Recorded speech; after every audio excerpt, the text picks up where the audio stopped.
Hey, I'm Ben. This is Everest.Live class of 2026, where we are interviewing the personalities and finding the stories that make Mount Everest what it is. And we're talking to the most exciting characters that will be on the mountain this spring. Today, I am so excited to be talking to Dr. Shaunna Burke.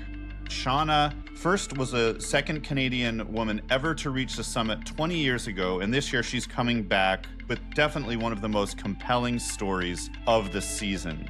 Dr. Burke, thank you so much for taking the time to speak with us today. Thank you so much, Ben, for having me on your podcast. It's a real pleasure to be here. And I wouldn't say I'm one of the most exciting people, but I'm really happy to share my story today.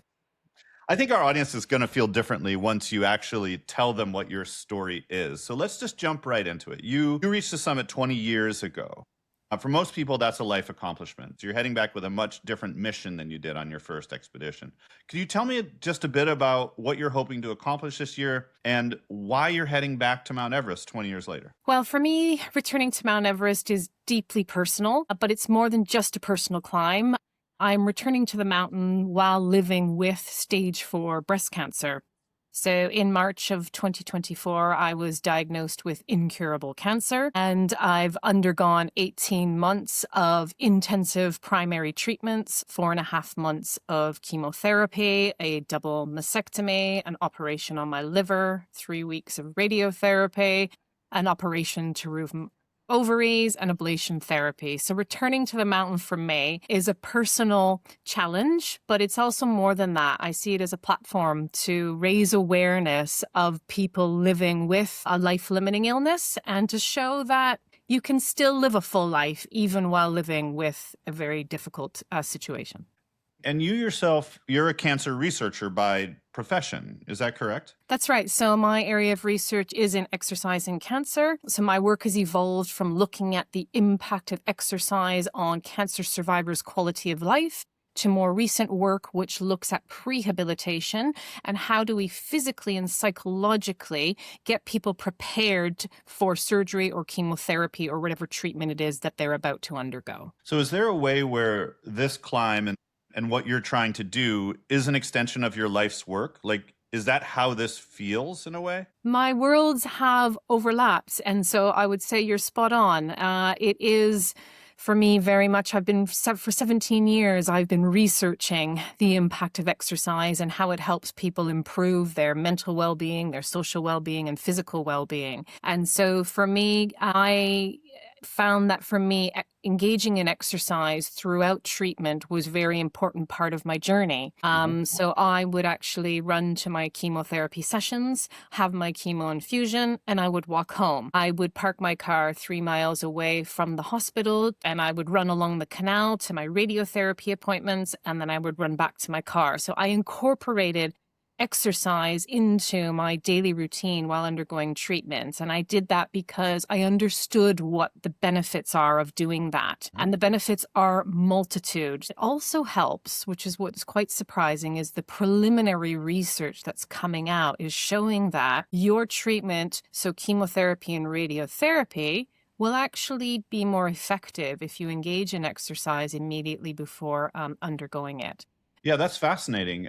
What's going on in the body do you have any idea, like physiologically, why that's the case? Are there any indicators? Yeah. There's a few indicators. And again, it's very early stage research. Much more evidence is needed to build the base. And I'm not a physiologist, so my area of expertise is psychosocial oncology. But what I do understand, particularly with exercising immediately before treatment, is that it improves blood flow and it also improves oxygenation to tissues. Okay. And that's why it makes the treatments more effective. Interesting. That's fascinating. But it also sounds kind of brutal. Like I can imagine running back to your car after a treatment was difficult physically.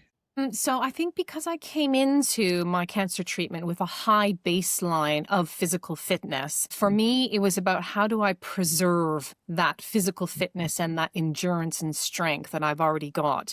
And that was the driving motivation for me. We know that when patients undergo treatment, that it can have a devastating impact on their functional capacity. But if you engage in regular physical activity, you can minimize how much you actually decline as a result of your treatments. And for me, that was the motivations. Of course, of course. And so, but running back to your car is one thing. Climbing to the top of Mount Everest is another. What is it that you're hoping? You mentioned earlier that you're hoping that this climb is going to be a demonstration for other people that you can still live your life fully while facing these major health issues. Is there anything that you're also hoping to learn from your research? I think for me, so I grew up as an alpine ski racer, and at a very young age, I competed at a high level. So for me, pushing myself to go farther, to go faster, to go higher has always been, I guess I would say, innate within me. And I believe that for me, mountaineering is an extension of that. In life as human beings,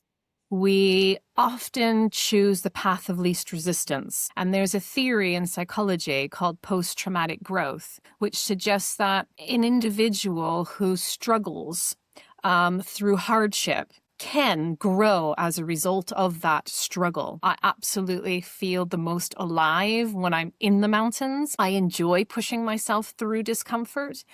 And it's a place for me where I can test my boundaries. And I think that's what this climb will represent for me. What percentage of this climb do you feel is a personal quest, and what percentage of this is something that you want the world to know about and to have other people learn from?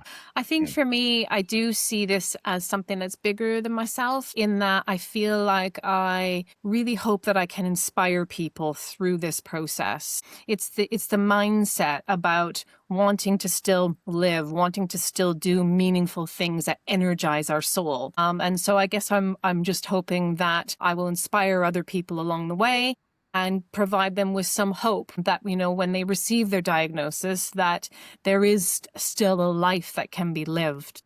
Yeah, absolutely. And so one thing that I'm curious about is Mount Everest is generally seen as a life-shortening endeavor. Deep down, how are you looking at risking your life, and is your relationship to risk, is your relationship to death different now? When you're diagnosed with stage 4 or incurable cancer, you are faced with issues of mortality. And I think my diagnosis has made me reflect on my life and has made me think about what is important. And it has changed the way I live my life. It's changed my priorities. And although going into the mountains is taking a risk, for me, it's a way of showing that I'm living fully. And it's mountaineering that enables me to do that. So I think, obviously, when you go into the mountains, you accept that risk. You know that there is a chance you might not come home. But I think there's also things you can put in place to mitigate the risk. At the moment, I'm on a 12-week training program where I'm training in a high-altitude chamber at Leeds Beckett University. And I'm being very, very closely monitored because I'm also conducting a study on myself. So as part of my training program, we're also conducting research to look at what is happening to my body physiologically, what's happening to my body from my immune system as a result of being in high altitude or a low oxygen environment. And we're going to continue that piece of research when I go to the mountain. So we're going to continue doing testing right up until 6,400 meters. And that's Camp 2, up till Camp 2, or? Yeah. So this year, actually, what I'm going to be doing is I'm going to be doing a pre-acclimatization climb on Mera Peak in the Khumbu Valley, 6,400 meter peak, which will enable me to do the testing on Mera Peak before going to base camp to continue my acclimatization on Everest itself. Dr. Burke, I so appreciate your approach to this. I think every year it's difficult to find people who are coming to Mount Everest with a real deep, tangible quest. I think everyone comes to the mountain for their own reasons.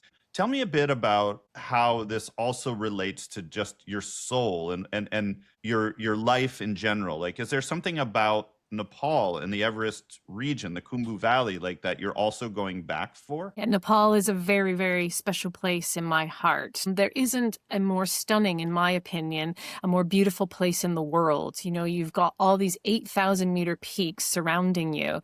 And you've got these beautiful Sherpa villages that take you back in time, and life becomes simple. It's one foot in front of the other, and you just think about walking, eating, sleeping, and repeating that over again. And there's something for me that is very magical and even spiritual about being in the Himalayas. And people are just brilliant. I've made some dear friends, the Sherpa people, and I think it's a special place. Yeah, I mean, I can relate to that, having lived there for 27 years. How are you in terms of your fundraising?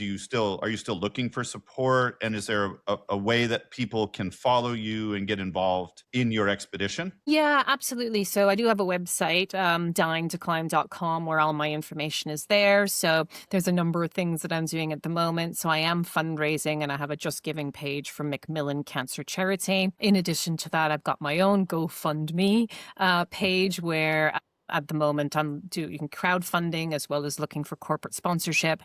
And then in addition to that, we are filming a documentary where we are looking for financing and partners to support the documentary as well. Perfect. And my final question, what's your advice? Just even not having set foot on the mountain this year, you've gone on a very long journey. And are there some life lessons that you wish that you had known in the beginning, or are there things you'd like to share with people who are facing similar adversity? Yeah, I think I underestimated the power of mindset. And I think for me, very much the journey to get to the stage of acceptance can be very difficult, but mindset becomes very, very critical. And I think in particular, having an adaptive mindset, where I think a lot of time as human beings, change can be frightening, because when we're faced with change and major changes like an illness like I'm facing, there's so much uncertainty that is involved. And I think for me, the mountains have taught me how to deal with uncertainty and how to manage change. At any point in time, change and uncertainty is intertwined with the mountaineering experience. And I think with going through something like cancer, it is very similar. Your body changes. I lost both my breasts. I went bald. There's things that are visible to people around me changes. And then there's also the changes that happen that are invisible, and people don't know those changes that are going on. And I think if you have a mindset that can adapt to change and embrace it and say, okay, let's focus on what I can control, let go of what I can't control, and then just embrace what is in front of you and try to learn as much as you possibly can. And I think for me, very much, I am learning and growing the result of something quite difficult. Yeah, no, absolutely. To me, I do see a parallel in the sense too, in the mountains, the terrain and the conditions sort of force you to enter into a part of yourself that we don't access in our daily lives. And I can imagine also that your cancer has forced you to do some of the same things. Do you feel that there's a parallel there? There is. I mean, for myself, I did a lot of soul searching with my diagnosis. And I think for me, my original diagnosis was stage 2, and I held on to the fact that this was curable. It was going to be a difficult patch, and then I'd get back into my life. When I was then told a couple of weeks later, no, this is actually stage 4, it's incurable. So yeah, there is a lot of internalization that I needed to do within myself. I spent a lot of time on my own, walks in the Yorkshire Dales, just reflecting on life and also learning how to live in the present moment. I think that massively has helped. I think with a cancer diagnosis, there's often a lot of fear about uncertainty of the future. What does the future hold? I think the more we can ground ourselves in the present moment, the more psychologically I don't want to say easier because that's not the right word, but psychologically, I guess, a better well-being that you have. Yeah, of course. Well, all of that I know is going to serve you very well on your climb. And we're so grateful for you sharing your story with us. But again, for our listeners, please check out dyingtoclimb.com. And Dr. Burke is someone definitely who everyone's going to want to be following along this year. But thank you, Shaunna, so much for sharing your story with us. Thank you for being such an inspiration. We can't wait to celebrate your success together in a few months. Thank you for having me, and I look forward to our next chat.